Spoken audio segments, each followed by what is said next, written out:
Pilots के control आमतौर पर फ्लैप्स और रडर्स से फिजिकली जुड़े नहीं होते। सिस्टम वार्निंग से जल उठा, लेकिन सबसे क्रिटिकल घटना स्क्रीन पर नहीं हो रही थी। मैं एक छोटा सा नोट आने वाली घटनाओं की श्रृंखला का पहला लगभग ना दिखने वाला सुराग दे रहा था। बेहद गंभीर थी। फ्लाइट रिकॉर्डर्स दिखाते हैं कि उन्होंने प्लेन को बचाने के लिए लड़ाई की।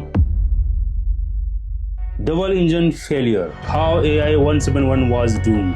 Boeing 787 Dreamliner यह आसमान में उड़ने वाले सबसे एडवांस जेट्स में से एक है। एक ऐसी मशीन जिसमें इतने लेयर्स ऑफ रिडंडेंसी और बैकअप सिस्टम है कि उनसे सिर्फ एक इंजन पर घंटों तक उड़ने के लिए डिजाइन और सर्टिफाई किया गया है। पायलट्स इसी सिनारियो के लिए अनंत ट्रेनिंग करते हैं। दोनों इंजन्स का एक साथ फेल होना इतना अनलकली है कि इसे एक स्टैटिकल इम्पॉसिबिलिटी माना जाता है। तो फिर 12 जून 2025 को एयर इंडिया फ्लाइट 171 के एक state of the art Dreamliner के दोनों विशाल इंजन टेक ऑफ के कुछ सेकेंड्स बाद ही एक ही पल में शांत कैसे हो गया?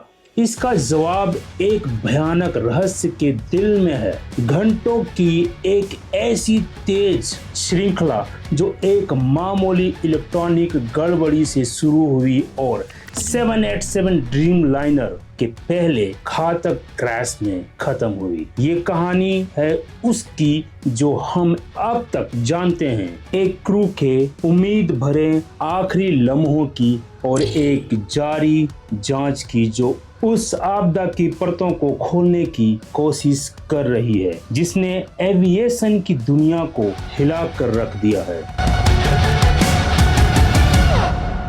Section 1 the routine. 12 जून 2025 को अहमदाबाद इंडिया के सरदार वल्लभ भाई पटेल इंटरनेशनल एयरपोर्ट पर सब कुछ बिल्कुल नॉर्मल लग रहा था। एयर इंडिया फ्लाइट 171 एक 11 साल पुराना बोइंग 787-8 जिसका रजिस्ट्रेशन VTANB था, अपनी स्केजुअल फ्लाइट लंदन गेटविक के लिए तैयारी कर रहा था। ये जेट एक वर्क हॉर्स था जिसे एयरलाइंस को 2014 में डिलीवर किया गया था और उसकी सर्विस हिस्ट्री भी सॉलिड थी। कॉकपिट में दो अनुभवी पायलट्स थे, कैप्टन सुमित सबरवाल जो मॉनिटर कर रहे थे और फर्स्ट ऑफिसर कैलिब कुंदर जो प्लेन उड़ा रहे थे। कैबिन में 10 क्रू मेंबर्स 230 पैसेंजर्स का स्वागत करने के लिए तैयार थे। मौसम साफ था, प्री फ्लाइट चेक्स सब स्टैंडर्ड था, लेकिन प्लेन के टेक्निकल लॉग में एक छोटा सा नोट आने वाली घटनाओं की श्रृंखला का पहला लगभग ना दिखने वाला सुराग दे रहा था। पिछली फ्लाइट के क्रू ने एक स्टेटस मैसेज लॉक किया था, स्टैर पॉस XDCR, जिसका मतलब है स्टेबलाइजर पोजीशन ट्रांसड्यूसर। यह टेल में लगा एक सेंसर है जो प्लेन के पिच को कंट्रोल करने के लिए बहुत जरूरी है। अहमदाबाद में मेंटेनेंस इंजीनियर्स ने इस इशू को डील किया, स्टैंडर्ड बोइंग प्रोसीजर्स का प्लान किया और एयरक्राफ्ट को फ्लाइट के लिए क्लियर कर दिया। यह एक मामूली सुलझी हुई गड़बड़ी लग रही थी। दोपहर 1:13 पर फ्लाइट 171 ने कैट से पुशबैक किया। 24 मिनट्स बाद यह रनवे पर तैयार था। इसके दोनों इंजन स्पूल अप हो रहे थे। 1:37 में ड्रीमलाइनर शान से आसमान में उठ गया। कुछ पल के लिए यह एक बिल्कुल नॉर्मल फ्लाइट थी। Section 2 the first domino. जैसी फ्लाइट 171 ऊपर चढ़ रहा था, पायलट्स ने आफ्टर टेक ऑफ सीक्वेंस शुरू किया, लेकिन प्लेन के कॉम्प्लेक्स इलेक्ट्रॉनिक्स के अंदर एक कैटास्ट्रॉफिक चेन रिएक्शन शायद पहले से ही शुरू हो चुकी थी। वो स्टेबलाइजर ट्रांसड्यूसर्स का लॉक्ड इशू शायद एक गहरी इंटरमीडिएट इलेक्ट्रिकल फॉल्ट का लक्षण हो सकता था और अब वह फॉल्ट शायद जाग गया था और पहले के नर्वस सिस्टम में करप्ट डाटा की एक लहर भेज रहा था।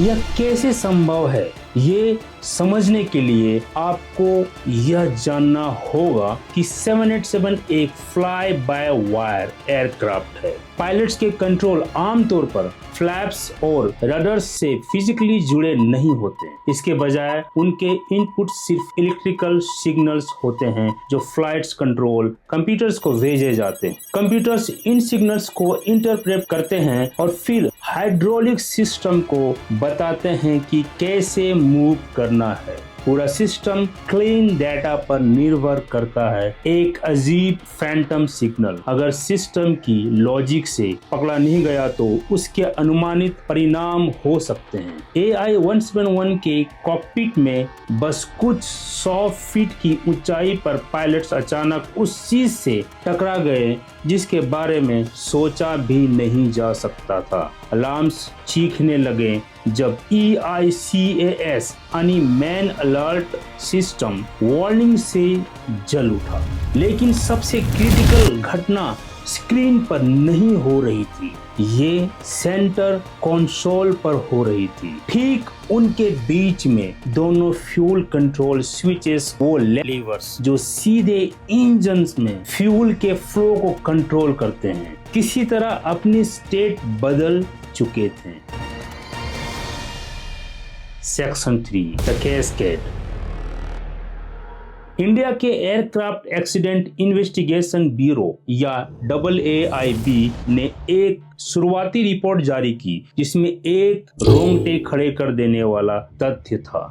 दोनों इंजन्स के fuel control switches run position से कट ऑफ में 1 सेकेंड के अंदर ही ट्रांजिशन कर गए। इस एक्शन से तुरंत इंजन्स को फ्यूल मिलना बिल्कुल बंद हो जाता है। कॉकपिट वॉइस रिकॉर्डर्स ने पायलट्स के तुरंत झटके और कंफ्यूजन को रिकॉर्ड किया। एक पायलट दूसरे से पूछता है, आपने कट ऑफ क्यों किया? जिसका जवाब आया, मैंने कोई कट ऑफ नहीं किया।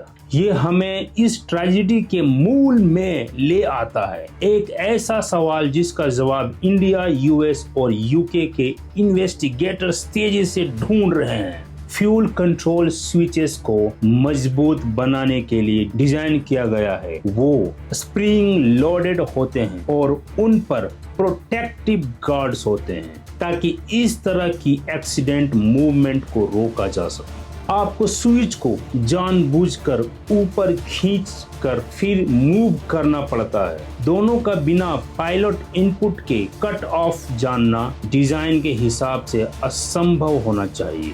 तो हुआ क्या? इन्वेस्टिगेटर्स अब एक भयानक संभावना पर ध्यान केंद्रित कर रहे हैं। एक प्रमुख थ्योरी ये है कि इलेक्ट्रिकल फॉल्ट ने सिर्फ कंफ्यूजिंग डेटा ही नहीं बनाया, उसने शायद एक घोस्ट कमांड बनाया जिसे इंजन्स के इलेक्ट्रॉनिक्स ब्रेन्स यानी FADEC ने गलत समझा। सिस्टम को शायद इतना करप्ट सिग्नल मिला कि उसके अपने लॉजिक ने फैसला किया कि शटडाउन ही एकमात्र सुरक्षित विकल्प था। हो सकता है कि फिजिकल लेवर्स अपने आप नहीं हिले हो, लेकिन इलेक्ट्रॉनिक ऑर्डर भेज दिया गया और इंजन्स ने आज्ञापूर्वक पालन किया। 1 सेकेंड के अंदर एयर इंडिया 171 एक पावर्ड क्लाइंब से 250 टन के ग्लाइडर में बदल गया। विमान केवल 625 फीट की ऊंचाई तक पहुंचा था। इंजन्स की अचानक खामोशी के तुरंत बाद रैम एयर टरबाइन या RAT की ऊंची पिच्ड व्हीन सुनाई दी। ये एक छोटी इमरजेंसी विंड मिल है जो इंजन्स के बंद होने पर जरूरी पावर देने के लिए डिप्लॉय होती है। पायलट्स के लिए रैट की आवाज ने उनकी सबसे बुरी सपने की पुष्टि की। उन्होंने दोनों इंजन सबसे गलत समय पर खोल दिए थे। Section 4 the final moments and the investigation.